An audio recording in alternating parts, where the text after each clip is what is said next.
الحمد لله رب العالمين، والصلاة والسلام على سيد الأنبياء والمرسلين خاتم النبيين محمد وعلى آله وأصحابه أجمعين. أما بعد، أعوذ بالله من الشيطان الرجيم. بسم الله الرحمن الرحيم. إذا زلزلت الأرض زلزالها وأخرجت الأرض أثقالها وقال الإنسان ما لها يومئذ تحدث أخبارها بأن ربك أوحى لها. صدق الله العظيم. بزرگان محترم، عزیز ساتھیوں، اس ہفتے انتہائی مسلم امت کے لیے اور مسلم ممالک کے لیے تکلیف دہ ایک واقعہ پیش آیا، جس کو ہم ترکی اور شام وغیرہ کے علاقوں میں زلزلے سے جانتے ہیں۔ دوستو اور عزیزو، اللہ عز و جل نے ایک مقام پر فرمایا: ظہر الفساد فی البر والبحر بما کسبت ایدی الناس لیذیقہم بعض الذی عملوا لعلہم یرجعون۔ بگاڑ اور فساد خشکی میں بھی اور سمندروں میں بھی ظاہر ہوا۔ کیوں؟ بما کسبت ایدی الناس، لوگوں کے کمائیوں کے سبب، یعنی لوگوں کے بدعقیدیوں بدعمالیوں کے سبب۔ اور پھر یہ بگاڑ فساد مختلف آفات کی شکل میں کیوں آتے ہیں؟ لیذیقہم بعض الذی عملوا، جو انہوں نے کیا ہے ان کاموں کا کچھ انجام ان کو ہم چکھائیں، کچھ انجام۔ اور پھر مقصود کیا ہے؟ لعلہم یرجعون، تاکہ وہ پلٹ پڑے اللہ کی طرف، لوٹ جائے اللہ کی طرف۔ تو دوستو اور عزیزو، آفات سماویہ، تعاون کی شکلیں، زلزلے کی شکلیں، سیلاب کی شکلیں وغیرہ وغیرہ، یہ ساری کی ساری چیزیں اللہ کے قبضے و قدرت میں ہیں۔ ظاہری سبب کے اعتبار سے ہماری بدعملیاں اس کا سبب بنیں گی، لیکن ان سب کے پیچھے اللہ کی حکمت، اللہ کا منشا، اللہ کا حکم کار فرما ہوتا ہے۔ اس لیے اس ذات کو خوش کرنے کی فکروں میں لگ جانا ہے جس ذات کے قبضہ قدرت میں ساری چیزیں ہیں۔ بیدہ ملکوت کل شیء، اسی کے قبضہ قدرت میں ساری چیزیں ہیں۔ اور بعض حلقوں کی جانب سے یہ بھی بولا جاتا ہے کہ دشمن ممالک کی جانب سے شاید کچھ تحت زمین کچھ ایسی تدبیریں کی جا رہی ہیں جس کی وجہ سے مسلم ممالک میں زلزلے آ جائیں۔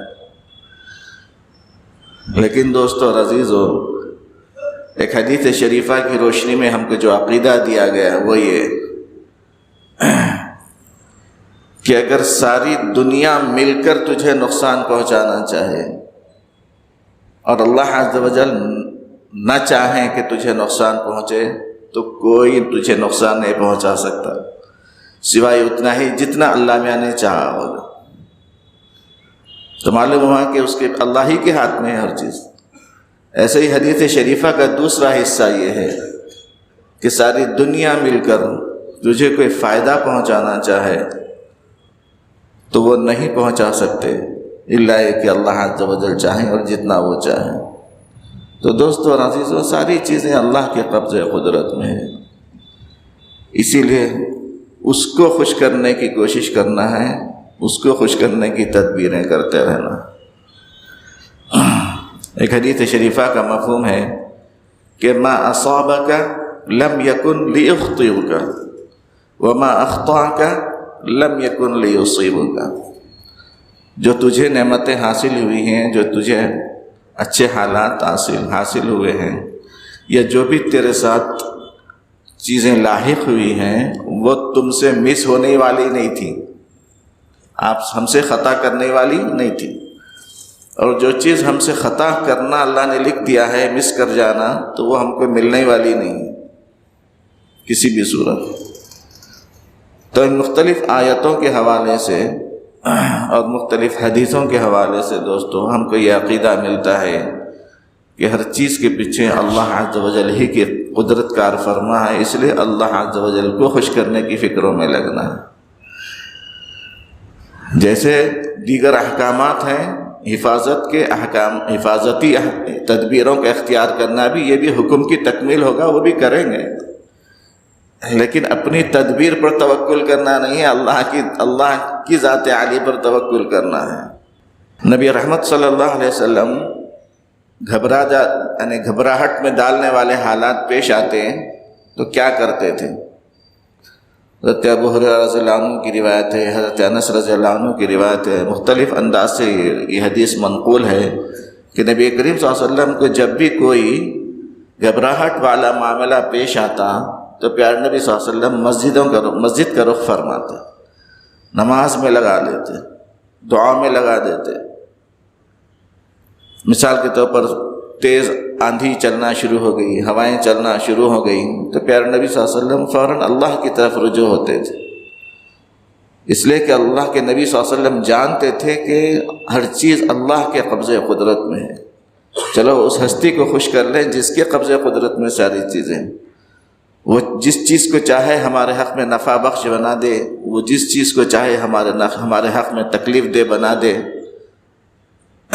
اللہ عز و جل نے معمولی سی چڑیاؤں کو، ابابیل کو قریش کے حق میں، کعبے کی حفاظت کے حق میں استعمال فرما لیا، اور ایک معمولی سی حشرات الارض، چوہوں وغیرہ کو قوم سبا کی ہلاکت کا لشکر بنا دیا، ہلاک کر دینے والا۔ تو اللہ کے قبضے میں قاد ساری قدرتیں۔ وما یعلم جنود ربک الا هو، تیرے رب کے لشکر کتنے ہیں اور کیا کیا ہیں وہ کوئی نہیں جانتا سوائے اللہ تعالیٰ کے۔ تو دوستو اور عزیزو، دنیاوی اثرات نے ہمارے دلوں کو اتنا سخت کر دیا ہے کہ ہمیں جھنجھوڑنے والے حالات اور واقعات بھی ہمیں اللہ کی طرف مائل نہیں کر رہے ہیں، اور ڈر رہے ہیں تو ہم اپنی جان کے خوف، جان جاتی کی کیا ہے گی، گھر ٹوٹتا کی کیا ہے گی، جائیداد فنا ہو جاتی کی کیا ہے گی، میرا بزنس خراب ہو جاتا ہے کہ کیا ہے گی، ان چیزوں کا خوف سوار ہے۔ لیکن جو حقیقی گھبراہٹ ہونا چاہیے کہ میرا اللہ شاید مجھ سے ناراض ہے، یہ کیفیتیں ہم پر طاری نہیں ہو رہی ہیں، وہ سوچنے کی چیز ہے، وہ پیدا کرنا ہے اپنے اندر۔ یہ کیفیتیں غور و فکر سے، سوچ کو بدل کر کی جا سکتی ہیں، واقعات کو پڑھ کر کی جا سکتی ہیں، آیات کو پڑھ کر، احادیث کو پڑھ کر یہ کیفیتیں اپنے اندر لائی جا سکتی ہیں۔ لانے کی کوشش کرنا ہے کہ ہم صرف اللہ سے ڈرنے والے بن جائیں، اللہ کی ناراضگی سے ڈرنے والے بن جائیں۔ ان حالات سے بچنے کی ظاہری تدبیروں کی طرف زیادہ دماغ چلتا ہے۔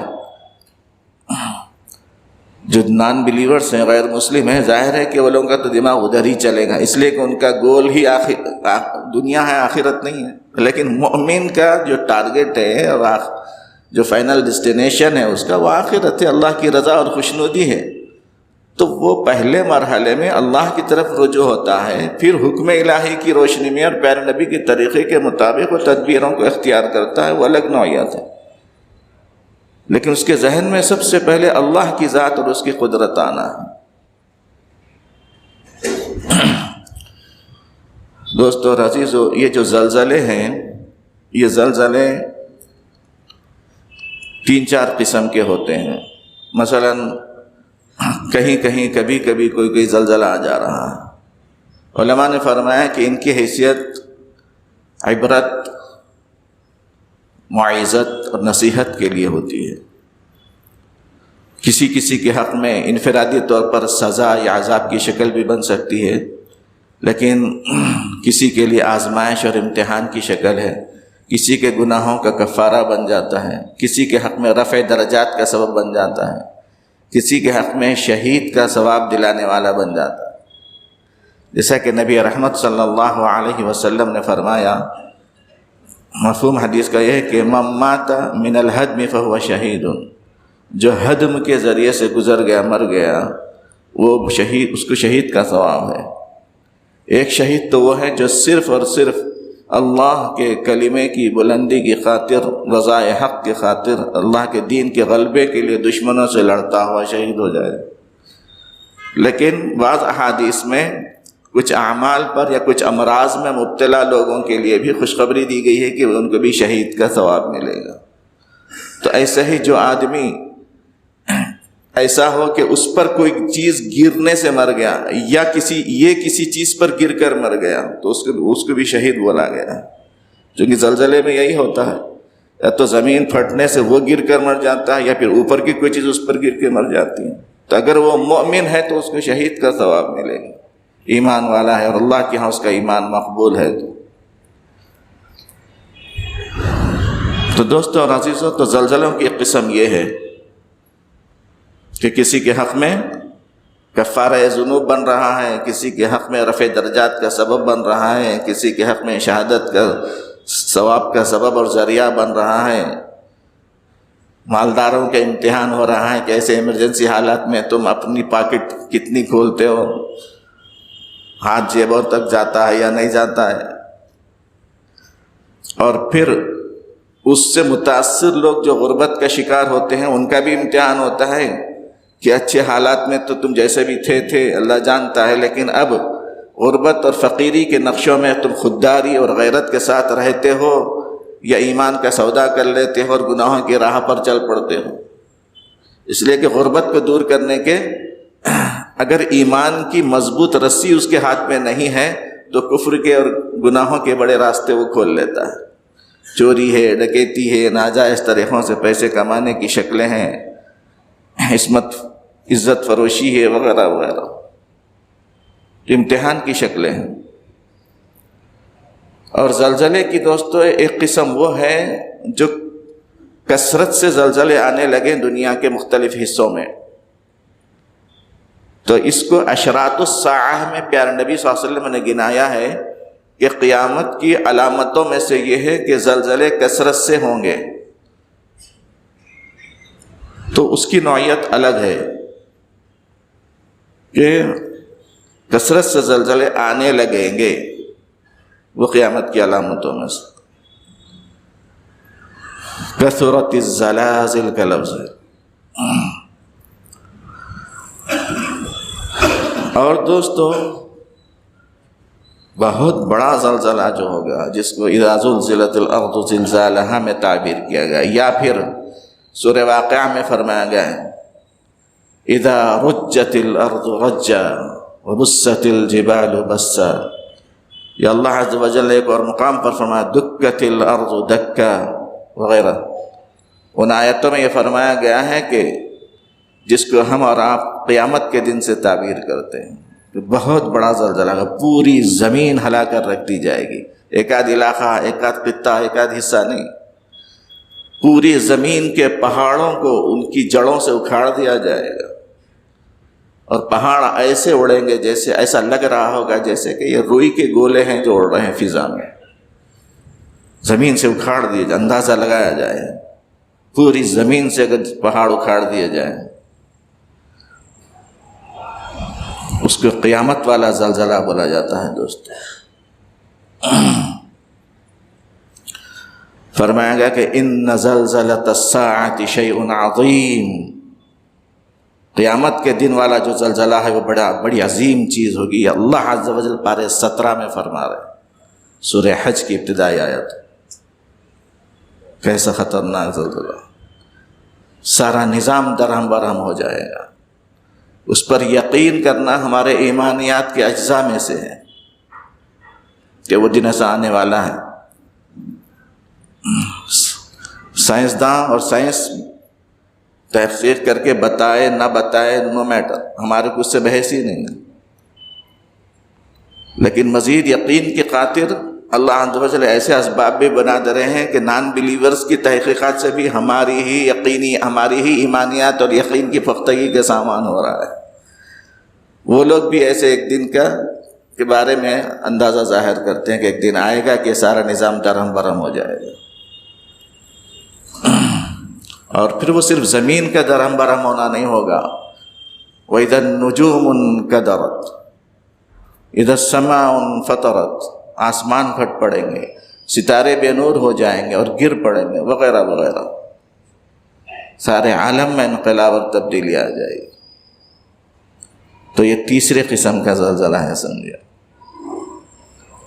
اس میں ساری چیزیں فنا ہو جائیں گی۔ کل شیء ہالک الا وجہہ، ہر چیز ہلاک ہو کے رہ جائے گی سوائے رب تعالیٰ کی ذات بابرکت۔ اب اللہ عز و جل جتنا مرضی چاہیں گے اسی حالت پر رکھیں گے، جیسا کہ بعض آثار سے پتہ چلتا ہے کہ تقریباً 40 برس کا عرصہ ہے، ٹوٹل فنا کا رہے گا کہ اللہ کے علاوہ کوئی چیز، کوئی ہستی باقی نہیں رہے، اللہ کے علاوہ کوئی بھی ہستی، ایون تمام فرشتے، بڑے فرشتے، چھوٹے فرشتے، حملۃ العرش، اسرافیل علیہ السلام، سب ہی، اسرائیل علیہ السلام، خود موت کے فرشتوں کے بھی اللہ تعالیٰ فرما گیا یا اسرائیل مت، تم بھی مرو۔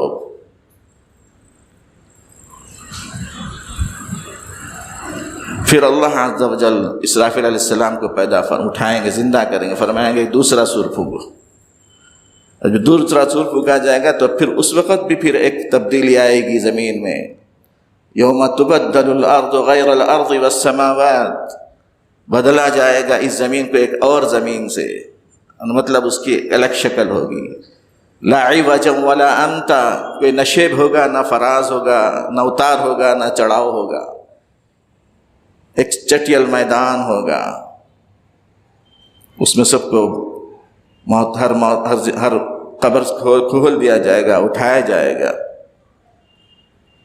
نبی رحمت صلی اللہ علیہ وسلم نے فرمایا کہ انا الحاشر یحشر الناس علی قدمی، سب سے پہلے اللہ عز و جل مجھے زمین سے اٹھائیں گے اور میرے ہی قدموں پر سارے انسانوں کو جمع کیا جائے۔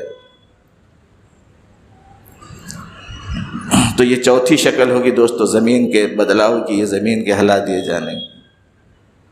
تو دوستو اور عزیزو، سورہ زلزال کی ابتدائی کچھ آیتیں میں نے پڑھی، اس کا ترجمہ اور مفہوم سناتے ہوئے میں بات کو آخری مرحلے میں لے جانا چاہتا ہوں۔ فرما رہے اللہ عز و جل سورہ زلزال میں، یاد کرو اس وقت کو جب کہ زمین ہلا دی جائے گی، بہت ہلا دیا جانا۔ پھر اس کے بعد کیا ہوگا؟ یہ بطور خاص یہ چوتھے مرحلے کی بات کر رہے ہیں اللہ عز و جل کہ وَأَخْرَجَتِ الْأَرْضُ أَثْقَالَهَا، زمین اپنے سارے خزانوں کو اگل دے گی، جتنے معدنیات اس میں ہیں، جتنے خزانے اس میں، بطور خاص ثقلین کو، جن اور انس کو زمین اگل دے گی۔ سب یعنی یوں سمجھیے کہ نوجوان بچے شاید اس جملے کو اچھا سمجھیں گے، ریزریکشن، ریز ہوں گے سب دوبارہ، جو بھی جس حال میں بھی ہوگا اللہ عز و جل، وہ ذرات میں بدل چکا ہوگا، لیکن اللہ عز و جل جانتے ہیں کہ وہ کس فارم میں ہے۔ اب اللہ عز و جل اس کو بولیں گے کہ کھڑا ہو جاؤ تو وہ بنے گا اور کھڑا ہو جائے گا۔ اللہ جمع فرمائیں گے ہر ایک کے ذرات کو اور حکم دیں گے کہ بن جا، زندہ ہو جاؤ تو زندہ ہوں گے، کھڑے ہوں گے۔ فرشتوں کے ذریعے سے محشر میں ہانکا جائے گا، جمع کیا جائے گا، تو زمین اپنے سارے خزانوں کو اگل دے گی، بطور خاص انسانوں کو، جنوں کو۔ وقال الانسان ما لها، انسان حیرت سے آنکھیں پھاڑے دیکھتا ہوگا کہ بولے گا یہ زمین کو کیا ہو گیا ہے۔ پھر یومئذ تحدث اخبارها، جس دن کے زمین اپنی خبریں بیان کرے گی۔ کیوں؟ اس لیے کہ اس کے رب نے اس کو بتلایا ہوگا اور حکم دیا گیا۔ زمین کیسا بولے گی؟ اس کو گویائی وہی بخشیں گے جس نے ہم کو بھی گویائی بخشی۔ ہر چیز کو جس نے کچھ نہ کچھ آواز اور صوت بخشی ہے، حیوانات میں سے اللہ عز و جل زمین کو بھی گویائی بخشے۔ اللہ عز و جل کی ذات بابرکت تو وہ ذات ہے کہ جو ہماری زبان ہی کو نہیں بلکہ ہماری جلد کو اور ہمارے اعضاء و جوارح کو قوت گویائی بخشیں گے۔ اور آدمی حیرت سے پوچھے گا کہ تم لوگ کیسے بول پا رہے ہو، تمہاری تو زبان ہی نہیں ہے۔ تو وہ اعضاء کہیں گے کہ انطقنا اللہ الذی انطق کل شیء، ہمیں گویائی بخشی ہے اس ذات نے جس نے ہر چیز کو گویائی بخشی۔ تو زمین بھی بول پڑے گی کہ میرے سینے پر ٹھہر کر اس آدمی نے ظلم کیا تھا، کفر کیا تھا، یا اس نے شرک کیا تھا، اس نے ماں باپ کو ستایا تھا، اس نے بیوی بچوں کو ستایا تھا وغیرہ. اور اگر کوئی نیک کام کرے گا تو زمین اس کی بھی خبر دی. اے اللہ، یہ بندہ یہ بندی تیری عبادت کی خاطر کھڑے رہتے تھے، تجھ کو سجدہ کرتے تھے، نیک کام کرتے تھے، نیک کاموں میں ہاتھ بٹانے کے لیے ادھر ادھر پھرتے تھے. ہر چیز گواہی دے گی. جیسے کہ ایک حدیث شریفہ کا مفہوم ہے کہ جب تم جنگل میں جاؤ یا کسی کام سے جاؤ، جہاں نماز کا ٹائم آ جائے وہاں نماز پڑھو اور اذان دو. اذان نماز سے پہلے تمہاری اذان کی آواز جہاں تک جائے گی، مد الصوت، وہاں کی ساری چیزیں تمہارے حق میں گواہی دیں گی کہ تم نے اللہ کی بڑائی کے بول بولے تھے، تم نے اللہ کے ایک ہونے کی گواہی دی تھی، تم نے محمد صلی اللہ علیہ وسلم کے رسول ہونے کی گواہی دی تھی، تم نے لوگوں کو نماز اور خیر کی طرف بلایا تھا، اس علاقے کے انسانوں کو، جنوں کو، جو بھی مخلوق. تو دوستو ہر چیز گواہی دے گی. تو زمین پر گناہ کرتے ہوئے ہمارے پاؤں کپ کپانا چاہیے. میں جس زمین پر کھڑے ہو کر گناہ کر رہا ہوں، گالی دے رہا ہوں، لڑ رہا ہوں، ناحق کسی پر ظلم کر رہا ہوں، تو سوچے کہ یہی زمین کا ٹکڑا میرے خلاف گواہی دے گا. قرآن کی آیت سے بڑی دلیل کون سی ہے دوستو؟ قرآن کی آیت شریفہ سے یہ پتہ چل رہا ہے، یہ عقیدہ مل رہا ہے.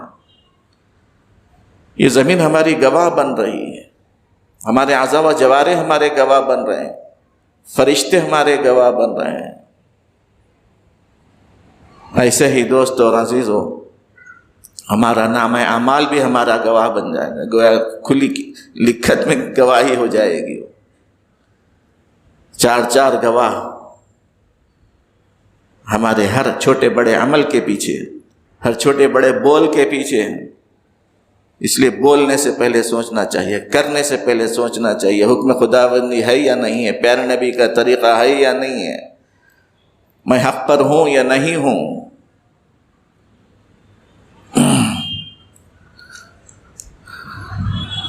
یومئذ یصدر الناس اشتاتا، اس دن انسان مختلف گروپوں میں بٹ کر جمع کیے جائیں گے. مومنین کا زمرہ الگ، مشرکین کا زمرہ الگ، کافروں کا زمرہ الگ، منافقین کا زمرہ الگ، پھر مومنین میں سے بھی مختلف اعمال صالحہ والے الگ، پھر گناہگار قسم کے لوگوں کے الگ الگ گروہ بنیں گے. کیوں جمع کیا جائے گا؟ لیروا اعمالہم، تاکہ ان کو ان کے اعمال کا ان کے اعمال دکھلائے جائیں کہ بھئی دیکھو تم لوگ یہ کیا کرتے تھے، اور پھر جیسا کیا کرتے تھے ویسے ہی جزا یا سزا کا تحقق ہوگا. پارے 15 میں فرمایا گیا کہ کتاب سامنے رکھ دی جائے گی. فَتَرَى الْمُجْرِمِينَ، مجرمین اس میں دیکھیں گے، کہیں گے کہ یا ویلتنا، ہائے ہماری ہلاکت، مالی ھذا الکتاب، اس کتاب کو کیا ہو گیا ہے، لا یغادر صغیرۃ ولا کبیرۃ الا احصاها، نہ کوئی چھوٹی چیز چھوڑتی ہے نہ کوئی بڑی چیز جو ہوتی ہے، ساری اس میں جمع ہے، میرے سارے کرتوت اس میں. جس کو ہم بول کے ایزی لے لیے تھے وہ بھی ہے، اپن جس کی طرف دھیان بھی نہیں گیا تھا وہ بھی ہے. وَوَجَدُوا مَا عَمِلُوا حَاضِرًا، جو کچھ بھی کیا ہوگا وہ وہاں موجود پائیں گے. اس کو بولا جائے لِيُرَوْا أَعْمَالَهُمْ، پس جو ذرہ برابر بھی نیکی کا کام کرے گا وہ پائے گا اس کو وہاں پر. اس لیے کہ اللہ عز و جل نیکیوں کو ضائع نہیں فرماتے، بشرطے کہ آدمی نے اس کو مختلف بری تدبیروں سے ضائع نہ کر دیا ہو، محفوظ ہو، تو وہاں دیکھے گا، پائے گا، اس کا ثواب پائے گا. اور جو کوئی برا عمل کرے گا، خواہ وہ ذرہ برابر کیوں نہ ہو، رائی کے دانے کے برابر بھی کیوں نہ ہو، وہ وہاں پائے گا، دیکھے گا اور اس کی سزا پائے گا، بشرطے کہ اس نے توبہ کر کے استغفار کر کے اس کو میٹنے کے اسباب نہ کر لیا ہو. تو دوستو اور عزیزو، سورہ زلزال ہمارے لیے بڑے سبق اپنے اندر رکھتا ہے. اللہ عز و جل پوری امت مسلمہ کی حفاظت فرمائے حادثات سے، زلزلوں سے، آفات سے. بطور خاص دوستو اور عزیزو، دعائیں کرنا ہے ان مسلمان ممالک کے مسلمان بھائیوں کے حق میں کہ جو زلزلے سے متاثر ہو گئے ہیں. اللہ عز